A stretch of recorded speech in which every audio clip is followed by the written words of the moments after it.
Sorotan lain, Saudara, infrastruktur untuk mendukung pertumbuhan ekonomi tidak hanya digeber oleh BUMN, tapi juga perusahaan swasta. Salah satunya Translingkar Kitajaya yang mulai menggarap proyek tol Cinere-Jagorawi atau Cijago Seksi 3. Kompas Bisnis saat ini sudah bersama dengan Direktur Utama PT Translingkar Kitajaya, Hilman Muhsin. Selamat pagi, Pak Hilman, apa kabar? Selamat pagi Pak. Baik. Baik. Bapak sehat ya? Alhamdulillah sehat. Pak Hilman, kenapa Cijago Seksi 3 ini dimulai tahun 2021, Pak Hilman? Ya memang kebetulan memang tanah sudah siap 70% Pak. Jadi kita 70% itu volume atau luas yang cukup lah untuk kita mulai pekerjaan. Sehingga nanti sisa 30% dalam proses perjalanan dan proses pembangunan bisa bersamaan gitu Pak. Jadi kita bisa selesai pada waktunya. Demikian Pak. 70% target selesai 100% untuk pembebasan lahan kapan, Pak Hilman? Ya kita harapkan dengan kecepatan yang dilakukan oleh pemerintah saat ini, saya optimis kira-kira Agustus di tahun ini selesai Pak. Sehingga dengan demikian nanti di tahun depan bisa beroperasi secara penuh JOR 2 gitu Pak. Oke. Jadi keterlibatan pemerintah ini dalam pembebasan lahan untuk proyek Cijago Seksi 3 ini, Pak Hilman? Iya betul. Sangat dominan untuk pengadaan tanah semua dilakukan oleh pemerintah, Kementerian PUPR, BPN, ATR, BPN, kemudian dari Kementerian Keuangan via Elman, semuanya mendukung semuanya Pak untuk percepatan ini. Oh baik, baik.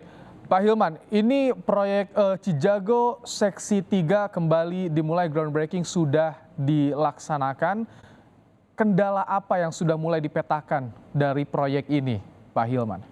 Iya baik, berdasarkan pengalaman sebelumnya Pak di Seksi 1, Seksi 2 memang sesuai apa yang dikatakan oleh Pak Menteri PUPR, Pak Basuki, bahwa tantangan pengadaan lahan di perkotaan itu memang lebih kompleks dan lebih rumit.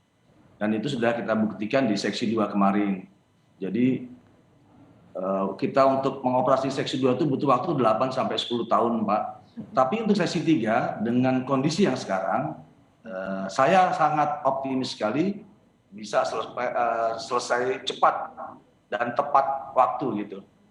Karena kondisinya sudah 70% terbebaskan, bahkan 15% lagi kurang lebih ya, itu akan segera dibayarkan sehingga sisanya bisa selesai dalam waktu dekat. Demikian Pak. Ya, ini kan karakternya Seksi 3 sama dengan Seksi 2, panjangnya 5,5 km, Pak Hilman. Betul, Jadi apa yang dilakukan untuk bisa memuluskan, terutama membantu pemerintah juga pembebasan lahannya, Pak Hilman? Memang dalam hal ini kan untuk konektivitas ya Pak, Kementerian PUPR itu usahanya luar biasa Pak. Jadi dia memang sangat berperan di dalam hal ini.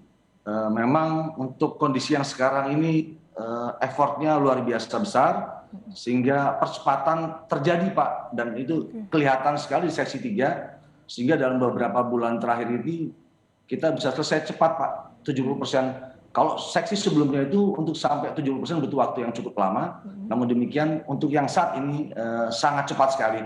Karena memang JOR 2 ini kan tergantung tinggal sisa Seksi 3 Pak yang belum terselesaikan sehingga belum tersambung secara utuh. Demikian Pak. Baik, jadi 100% target selesai di bulan apa ini, kalau boleh tahu sampai wilayah mana untuk Seksi 3 ini, Pak Hilman? Seksi 3 kan dari Kukusan sampai di Cinere ya Pak. Jadi kita harapkan ya pertengahan tahun depan itu selesai semua lah Pak ya, pekerjaan konstruksi Pak. Sehingga pada akhir tahun 2022 bisa kita operasikan secara penuh. Sehingga JOR 2 itu dari mulai Jagorawi sampai ke bandara bisa tersambung secara sempurna. Nah, kita harapkan demikian Pak. Baik, Pak Hilman, tapi yakin sampai 1 Agustus ini bisa 100% pembebasan lahan selesai Pak? Ya secara umum saya yakin memang mungkin ada 1-2 yang terutama untuk wakaf karena kita terbentur dengan aturan dari Kementerian Agama yang harus kita ikuti. Namun demikian kan pekerjaan tetap bisa berjalan Pak. Nah, kita harapkan beberapa bidang untuk tanah wakaf itu akan bisa selesai pada waktunya nanti. Awal tahun depan selesai, jadi pas dengan selesainya konstruksi 3 Pak, bisa kita sesuaikan. Demikian, Pak. Ini jalurnya perkotaan, Pak Hilman. Bisa Anda gambarkan Pak Hilman, sebetulnya seberapa strategiskah dengan pembukaan ruas baru Seksi 3 ini? Siapa yang disasar Pak Hilman? Ya, baik. Terima kasih Pak. Jadi kalau seksi 3 tersambung, maka JOR 2 Pak kan tersambung secara utuh Pak dari mulai timur ke barat atau dari bandara sampai ke arah timurnya bisa bisa secara utuh terdistribusi barang dan orang nih Pak. Sehingga akan terlihat bahwa ada usaha-usaha baru atau terjadi revitalisasi industri di sekitar kawasan Pak. Sehingga saya bisa mengatakan bahwa dengan tersambungnya seksi 3 ini akan terjadi pertumbuhan kawasan Pak, pertumbuhan kawasan ekonomi baru ya di sekitar jaringan jalan tersebut gitu Pak. Ini karena terintegrasi juga dengan tol Depok Antasari, jadi Betul, tersambung betul, sampai Cengkareng juga, Pak Hilman ya nanti. betul Pak. Ini yang Memang ditunggu. Depok itu strategis Pak, posisi ada di tengah, di utaranya Jakarta, di selatannya di Bogor, ada Bogor, kemudian di sebelah baratnya ada Kabupaten Kota Tangerang, di sebelah timurnya kota dan Kabupaten Bekasi Pak. Posisi memang sangat ideal Pak di tengah. Mm-mm. Betul. Baik, Pak Hilman, groundbreaking sudah dimulai. Saat ini apa yang tengah dilakukan? Apakah ada penelitian terlebih dahulu untuk seksi 3 ini? Karena kan tidak seluruhnya sudah dibuka pembebasan lahannya, Pak. Kalau untuk penelitian kami lakukan sepenuhnya Pak sepanjang 5,5 kilometer dari konsultan sudah bergerak, kami sendiri sudah bergerak, kemudian dari BPJT pemerintah juga sudah bergerak. Kita walaupun ada beberapa tanah yang belum terbebaskan, tetap kita untuk melakukan penelitian tetap kita lakukan Pak. Yang terkendala memang pada waktu pembangunan. Tapi saya yakin bahwa Agustus bisa selesai sehingga pembangunan bisa kita kebut nih Pak. Karena musim panas ini sangat pendek, jadi kita memang butuh kerja yang luar biasa untuk kerjaan tanah Iya. supaya akhir tahun ini pekerjaan tanah seluruhnya selesai sehingga untuk pembangunan strukturnya seperti jembatan, flyover, tunnel dan lain-lain bisa kita selesaikan juga. Pak Hilman, kalau proyek yang lain kan agak tersendat gara-gara pandemi ini. Bagaimana untuk Cijago Seksi 3? Kan ada pengaruh terhadap tenaga kerja juga nih Pak Hilman.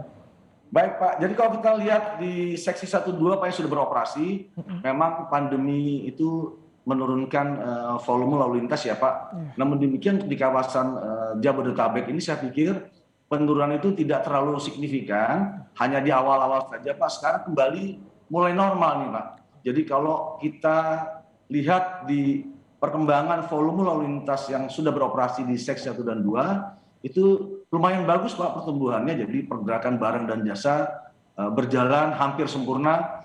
Memang tidak semua bisa kita serap karena kondisi pandemi. Saya yakin sih Pak kalau di JOR 2 ini memang pandemi tetap bisa kita lakukan kegiatan yang maksimum gitu Pak. Baik, jadi untuk di proyek yang baru ini, untuk persoalan tenaga kerja di tengah pandemi tidak ada kendala seperti apa teknisnya mengatasinya ini, Pak Hilman? Iya, kalau untuk tenaga kerja tetap Pak, kita tetap sesuai dengan protokol kesehatan, semuanya menggunakan masker, semua tata cara prokes yang ditetapkan oleh pemerintah kita ikuti Pak.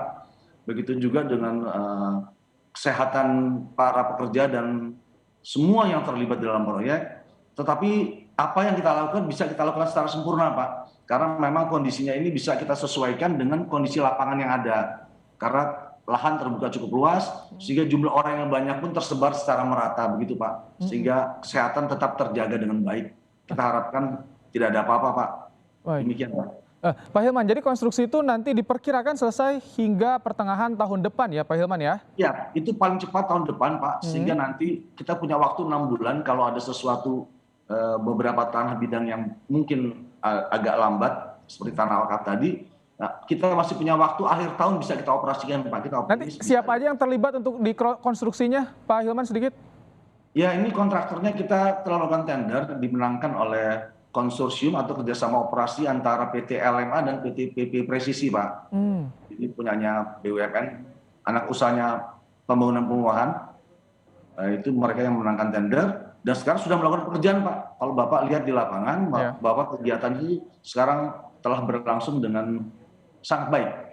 Ya, alat berat juga saya sudah melihat sudah ada di lokasi saat ini. Baik, terima kasih Direktur Utama PT Translingkar Kita Jaya Hilman Muhsin yang telah menyampaikan bagaimana kondisi terkini proses pembangunan proyek tol Cijago Seksi 3 di Kompas Bisnis. Terima kasih Pak Hilman. Terima kasih Pak. Selamat pagi.